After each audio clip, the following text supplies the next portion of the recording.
أعوذ بالله السميع العليم بفضله بسم الله الرحمن الرحيم.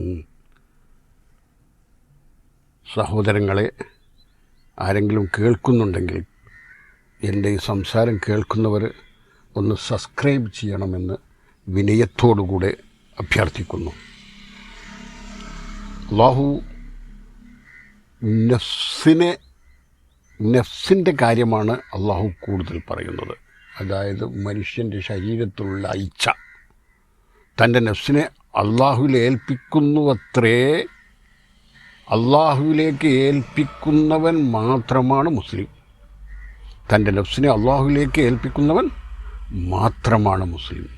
ഇന്നല്ലാഹു ഇശ്തറാ മിനൽ മുഅ്മിനീന അൻഫുസഹും വ അംവാലഹും ബി അന്ന ലഹുമുൽ ജന്ന. അവൻ പറഞ്ഞല്ലോ, അവർക്കുള്ളതാണ് സ്വർഗമെന്ന ഉറപ്പിന്മേൽ അവർക്കാണ് സ്വർഗം. അള്ളാഹു സത്യവിശ്വാസികളെന്ന് അവരുടെ ശരീരങ്ങളെയും സമ്പത്തുകളെയും വാങ്ങിയിരിക്കുന്നു.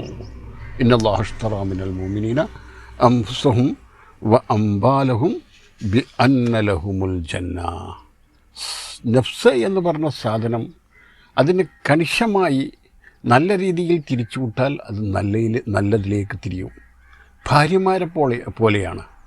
സ്വന്തം ഭാര്യമാരോട് കൂടുതൽ തർക്കിക്കാൻ നിന്നാൽ അവരാ ഒരു ദിവസം മുഴുവനും തർക്കിച്ചുകൊണ്ടേയിരിക്കും. അധിക സ്ത്രീകളുടെയും നഫ്സിൻ്റെ സ്വഭാവം അതാണ്.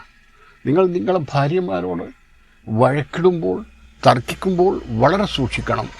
അവരെ ഒരു ഒഴുക്കി വിടണം. അല്ലെങ്കിൽ ഭാര്യമാരുടെ തർക്കം വലിയ തർക്കമായി. രാവിലെ എന്തെങ്കിലും നിങ്ങൾ അവർക്ക് പറ്റാത്തതെന്ന് പറഞ്ഞാൽ വൈകുന്നേരവും അന്നും അതിൻ്റെ പിറ്റേ ദിവസവും അതെടുത്തെടുത്ത് പറയുന്നവരാണ് ഭാര്യമാർ. എന്നാൽ നല്ല ഭാര്യമാരെ സംബന്ധിച്ചല്ല പറയുന്നത്. അതുപോലെ തന്നെയാണ് നഫ്സ്. നിങ്ങൾ ആ നഫ്സിനോട് നല്ല രീതിയിൽ പെരുമാറിയിട്ടില്ലെങ്കിൽ നഫ്സ് തിരിയുന്നിടത്ത് തിരിഞ്ഞു പോകും. അതുകൊണ്ടാണ് ഇന്നല്ലാഹു ഇശ്തറാ മിനൽ മുഅ്മിനീന അൻഫുസഹും വ അംവാലഹും ബി അന്ന ലഹുമുൽ ജന്ന. എല്ലാതും പടച്ചോൻ ഏൽപ്പിച്ചു, തരാമെന്ന് പറഞ്ഞു, വാഗ്ദാനം പറഞ്ഞു, അല്ലാഹ് പറഞ്ഞു. പക്ഷേ മുഅ്മിനീങ്ങളിൽ നിന്ന് അവരുടെ നഫ്സും അവരുടെ സമ്പത്തും അല്ലാഹു വാങ്ങിയിരിക്കുന്നു. നാളെ സ്വർഗം തരാമെന്ന് പറഞ്ഞു. സമ്പത്തെന്നൊക്കെ കേൾക്കുമ്പോൾ ചിലവർക്ക് ഭയങ്കരമായ ബേജാറാണ്. നേരെ ചിന്തിച്ചു നോക്കുമോ, ആരുടെ സമ്പത്താണ് ഇവിടെ നിലനിന്നിട്ടുള്ളത്? 50 വർഷത്തിൻ്റെ ഉള്ളിൽ ഒരാൾ സമ്പന്നനാവും. അയാൾ തകർന്നടിഞ്ഞ് പിന്നെ തീരെ ഇല്ലാത്ത മറ്റൊരു മനുഷ്യനാവും സമ്പന്നനാകുന്നത്. സമ്പത്ത് എന്ന് പറഞ്ഞാൽ ഒന്നുമല്ല. റിസ്ഖ് എന്ന് പറഞ്ഞാൽ നഹ്നു നർസുഖുക, അണക്ക് ഞാൻ ഭക്ഷണം തരും. അത് നമുക്ക് മാത്രമാണ് ഭക്ഷണത്തിൻ്റെ കാര്യത്തിൽ മനുഷ്യന് മാത്രമാണ് പേടി. വാസ്തവത്തിൽ ഇവിടുത്തെ ഒരു മറ്റുള്ള ജീവികൾക്കും പേടിയില്ല. ഭക്ഷണത്തിൻ്റെ കാര്യത്തിൽ യാതൊരു പേടിയില്ല. ഒട്ടിയ വയറുമായി രാവിലെ പക്ഷിക്കൂട്ടങ്ങൾ അവരുടെ കൂടിൽ നിന്ന് വിട്ടിറങ്ങുന്നു. വൈകുന്നേരം നിറഞ്ഞ വയറുമായി അവർ തിരിച്ചു വരുന്നു. മനുഷ്യൻ ബേജാറാകുകയാണ്. മനുഷ്യൻ വളരെ പ്രയാസപ്പെടുകയാണ്. മനുഷ്യൻ അതിൽ മാത്രം ഒതുങ്ങി ചിന്തിക്കുന്നു. അപ്പം മനുഷ്യനെന്ത് കിട്ടി? ബുദ്ധിമുട്ട് അല്ലാഹു കൊടുത്തു. മനുഷ്യനോടാണ് ചിന്തിക്കാൻ പറഞ്ഞിട്ടുള്ളത്. നഹ്നു നർസുഖുക, കണക്ക് ഞാൻ ഭക്ഷണം തരും. അഫലാ യതദബ്ബറൂനൽ ഖുർആൻ അഫലാ തഅഖിലൂൻ എന്നൊക്കെ പടച്ച റബ്ബ് ഇങ്ങനെ പറയാം. നിങ്ങൾ നല്ലോണം ചിന്തിക്കണേ. ലൈഫിൽ നിങ്ങൾ ചിന്തിച്ച് മാത്രം മുന്നോട്ട് പോണേ. നിങ്ങൾക്ക് മറ്റൊരു ജീവിതമുണ്ട് എന്നുള്ള ഒരു ചിന്ത നിങ്ങൾ ഉണ്ടാകണേ. എന്നാൽ നിങ്ങൾക്ക് എന്തില്ല? ബുദ്ധിമുട്ടേയില്ല, പ്രയാസമേയില്ല. നിങ്ങൾക്കുള്ളത് കൊണ്ട്, അള്ളാഹു തന്നതുകൊണ്ട് തൃപ്തിപ്പെട്ട് ജീവിക്കുമ്പോൾ നിങ്ങൾക്ക് ലൈൻ ശക്കർത്തും ലാസീദന്നക്കും.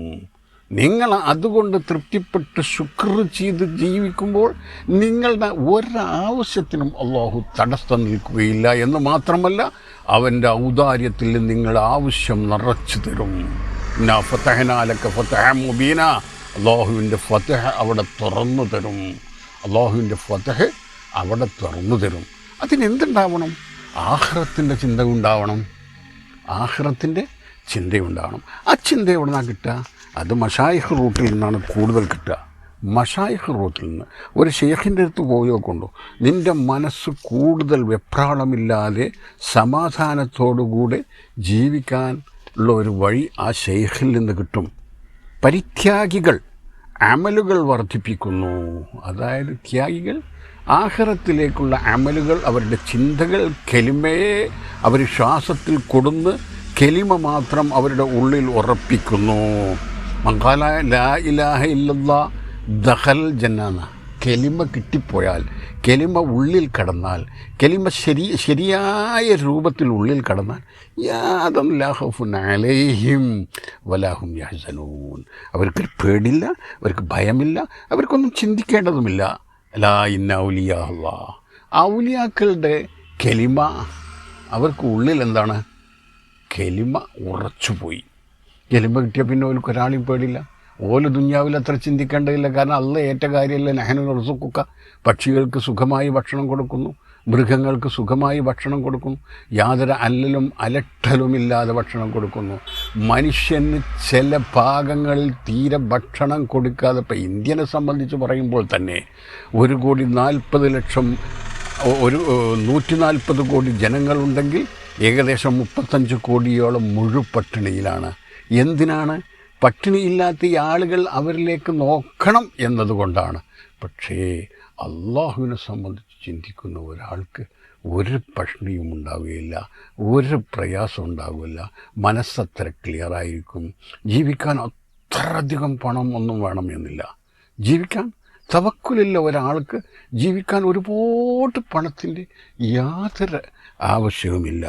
നിങ്ങൾ ചിന്തിച്ച് നോക്കുക. ഒരു പരിത്യാഗി അമലുകൾ വർദ്ധിപ്പിക്കും. അമലുകൾ വർദ്ധിപ്പിക്കുമ്പോൾ തന്നെ ജ്ഞാനി ആത്മാവിൻ്റെ അവസ്ഥ മെച്ചപ്പെടുത്തുകയും 4 കാര്യങ്ങൾ അവൻ്റെ ഹൃദയ ശോഭയെ കൂട്ടുന്ന കാര്യങ്ങൾ അവൻ ചെയ്യുകയും ചെയ്യും. ഹൃദയശോഭ, ഹൃദയത്തിൻ്റെ നൂറ്, അതെന്താണത്? ഒന്ന് ദിക്റ്. ഉദ്കുർ റബ്ബക തളർറുഅൻ വഖീഫത്തൻ വദൂനൽ ജഹരി. ഒച്ചല്ലാതെ ദിക്റിയല്ല, ശബ്ദവും കോലാഹലമൊന്നുമില്ലാതെ ഒഴിഞ്ഞിരുന്ന് ഫതഹജ്ജദ് ബിഹി നാഫിലത്തൻ ലക. രാത്രി കാലങ്ങളിൽ ഒരു 2 റക്അത്ത് നിസ്കരിച്ച് ദിക്റ് ചൊല്ലിയാൽ സമാധാനം തന്നെ. എപ്പോഴും കൽബ് ചിരിക്കും. പിന്നെന്താണ്? മൗനം. അനാവശ്യമായി എന്തെങ്കിലും പറയേണ്ട ആവശ്യമില്ലല്ലോ. ആവശ്യമില്ലാത്തത് പറയരുത്, ആരിനോടും പറയരുത്, ആരിനോടും. അപ്പോൾ മൗനത്തിലിരിക്കും. സംസാരത്തിൽ വളരെ സൂക്ഷിക്കേണ്ടതാണ്. 2 സാധനങ്ങൾ എല്ലില്ലാത്ത സാധനമുണ്ട്. അതൊന്ന് മനുഷ്യൻ്റെ താഴത്തേതും ഒന്ന് മുകളിലത്തേതും. ഈ 2 സാധനങ്ങളെ കൊണ്ടാണ് മനുഷ്യർ വരുന്ന മുഴുവൻ ആഫത്തുകളും. അതിന് ബലം കൊടുത്തില്ല പടച്ചറബ്, ബലം കൊടുത്തില്ല. വളരെ ബലം കൊടുക്കാത്ത രൂപത്തിൽ അള്ളാഹു എന്നോട് ഈ 2 സാധനത്തിന് എല്ല് കൊടുത്തിട്ടില്ല കേട്ടോ. പക്ഷേ ആ സാധനത്തിനാണ് എല്ലുള്ളതിനേക്കാൾ നീ സൂക്ഷിക്കേണ്ടതെന്ന് അള്ളാഹു പറഞ്ഞു. ഒന്ന് ലിസാനാണ്, ഒന്ന് താഴെ കാണുന്നത് ദക്കറാണ്. അത് 2നെയും സൂക്ഷിച്ചാൽ നിനക്ക് രക്ഷപ്പെടാം. അത് സൂക്ഷിക്കാൻ കഴിയും. നഫ്സിനെ അതിൻ്റെ ഒഴുക്കിനനുസരിച്ച് വിടാതെ, ഹവക്കനുസരിച്ച് വിടാതെ അള്ളാഹുവിൻ്റെ അമലുകളിൽ സജീവമാവുകയാണെങ്കിൽ. അതാണ് പറഞ്ഞത്, മൗനം ഇല്ലാതെ സംസാരിക്കരുത്. പിന്നെ ഏകാന്തത. ഒറ്റയ്ക്കിരിക്കുമ്പോൾ ശ്വാസത്തിലിങ്ങനെ ദിക്റ് ചൊല്ലിക്കൊണ്ടിരിക്കുക, അംഫാസ് എടുക്കുക. വേറൊരു ദിക്റും ചൊല്ലണ്ട, അംഫാസ് ഇങ്ങനെ എടുക്കുക തന്നെ. ലാ ഇലാഹ ഇല്ലല്ലാഹു മുഹമ്മദുർ റസൂലുള്ളാഹ് എങ്ങനെയാണോ ഷെയ്ഖിൻ്റെയൊക്കെ കിട്ടിയത്. അപ്പോൾ ഇവൻ്റെ ബ്ലഡിൽ സിഹർ വരൂല, ശൈത്താൻ വരൂല, മറ്റുള്ള പ്രയാസങ്ങളൊന്നും ഇവനെ നേരിടൂല. അതുകൊണ്ട് എന്താണ്, ഇവൻ്റെ ശ്വാസത്തിലുള്ള ദിക്റ്. ചിലർ അല്ലാഹ് അല്ലാഹ് അല്ലാഹ് മേപ്പെട്ടെങ്കിൽ ഇവിടെ ചില ലാ ഇലാഹ ഇല്ലല്ലാഹു മുഹമ്മദുർ റസൂലുള്ളാഹ് ഈ 2 ദിക്റും പറഞ്ഞു കൊടുക്കുന്ന മശായിഖന്മാരുണ്ട്. അത് ശ്വാസത്തിൽ നീ ഏകനായിട്ട് ഇരുന്ന് നീ ചെയ്യുക. കുറച്ചു കാലം ചെയ്യുമ്പോൾ നിനക്ക് തന്നെ നിൻ്റെ കൽബിന് പ്രയാസമില്ലാതെ ആയി തോന്നും. ഇതാണ് അതിൻ്റെ യാഥാർത്ഥ്യം. പിന്നെ അമിതമായി ഭക്ഷണാവശ്യത്തിന്, ശരീരത്തിന് ആവശ്യമുള്ള ഭക്ഷണം കഴിക്കണം. അമിതം. ഈ 4 കാര്യങ്ങളാണ് ഏറ്റവും സൂക്ഷിക്കേണ്ടത്. 4 കാര്യങ്ങൾ: ഒന്ന് ദിക്റ്, ഒന്ന് മൗനം, ഒന്ന് ഏകാന്തത, ഒന്ന് അന്നപാനീയ നിയന്ത്രണം. അതായത് ഭക്ഷണത്തിൽ അമിതമായ ഭക്ഷണം. ആ ഭക്ഷണം തന്നെ കിട്ടിയാൽ എനിക്ക് പറ്റൂ എന്നുള്ള ആ ഉറച്ച് അതിന് ഒന്ന് മാറി ചിന്തിച്ച് ഒതുങ്ങിയ ഭക്ഷണത്തിലേക്ക് ഒതുങ്ങാൻ നീ ചിന്തിക്കണം. ഒതുങ്ങാൻ, അതാണ് നഹ്നു നർസുക്ക. അനക്ക് ആവശ്യമില്ല ഭക്ഷണം തരും, അനക്ക് ആവശ്യമില്ലാത്ത സിമാർ തരും, അനക്ക് ആവശ്യമില്ല പഴങ്ങൾ തരും. അള്ള തരും മക്കളെ. ഇനി ആവശ്യം കുറച്ച് കാശിന് ആവശ്യമുണ്ടെങ്കിൽ അതും തരും. അത് തന്നിട്ടില്ലെങ്കിൽ നീ മനസ്സിലാക്കിക്കോ, നിൻ്റെ തവക്കുൽ ശരിയായിട്ടില്ല. ഇന്നല്ലാഹ അശ്തറാ മിനൽ മുഅ്മിനീന അൻഫുസഹും വഅംവാലഹും ബിഅന്ന ലഹുമുൽ ജന്ന. അള്ള പറയാണ്, നഫ്സിനെയും അതായത് ശരീരത്തിനെയും സമ്പത്തിനെയും വാങ്ങി അള്ള എന്തിന്? ഒരു സ്വർഗം കൊടുക്കാം, ഒരു സ്വർഗം കൊടുക്കാം എന്നുള്ള ഒരുറപ്പിലാണ് അള്ളാഹു ഇത് വാങ്ങിയിരിക്കുന്നത്. ആ ഉറപ്പ് നമ്മളുടെ കൽബിലുണ്ടെങ്കിൽ, നമുക്കൊരാളെ കാണുമ്പോൾ അയാൾക്ക് നമ്മളിൽ നിന്ന് 50 ഉറുപ്പ്യ നമ്മളിലുണ്ടെങ്കിൽ അയാൾക്ക് ഭക്ഷണം കൊടുക്കേണ്ട, ഭക്ഷണത്തിനാവശ്യമായ ഒരാൾ കൈ നീട്ടുമ്പോൾ നമ്മൾ ഒരിക്കലും ഭക്ഷണം മുടക്കുകയില്ല.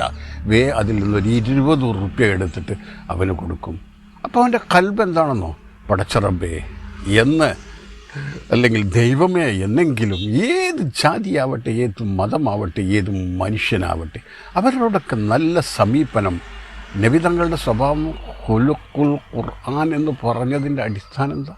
ഖുർആനിൽ പറഞ്ഞതുപോലെയാണ് നബി തങ്ങളുടെ. പുഞ്ചിരിക്കുകയല്ലാതെ നബി തങ്ങളുടെ പുഞ്ചിരി മാത്രമേ കണ്ടിട്ടുള്ളൂ. പൊട്ടിച്ചിരിച്ച് അമിതമായ ചിറി കൊണ്ട് ദുന്യാവും ആഖിറവും നഷ്ടപ്പെടും. അതുകൊണ്ട് ആരിനോടും പുഞ്ചിരിക്കുക, സ്വഭാവ ഗുണങ്ങൾ നന്നാക്കുക. സ്വഭാവത്തിലാണ് മനുഷ്യൻ്റെ മേന്മയുണ്ടാവുക. സ്വഭാവം കൊണ്ടാണ് മനുഷ്യനെ മനുഷ്യനാക്കി തീർക്കുക. അതാണ് നബി തങ്ങളുടെ സ്വഭാവം, അതാണ് നബി തങ്ങളുടെ സ്വഭാവം. അതുകൊണ്ട് എല്ലാ മുഅ്മിനീങ്ങളും ശ്രദ്ധിക്കുന്നതോടൊപ്പം അള്ളാഹു ഇരുവീട്ടിലും നമ്മളെ വിജയിപ്പിക്കട്ടെ. കാഫ് നൂന് കമാലിയത്ത് കഥം പിടിച്ചു മണക്കുവാൻ കതറായ മുഹമ്മദോട് കരഞ്ഞു നിന്ന് കൊതിച്ചിടൂ. വആഖിറു ദഅ്വാനാ അൽഹംദുലില്ലാഹി റബ്ബിൽ ആലമീൻ. അസ്സലാമു അലൈക്കും വറഹ്മത്തുള്ളാഹി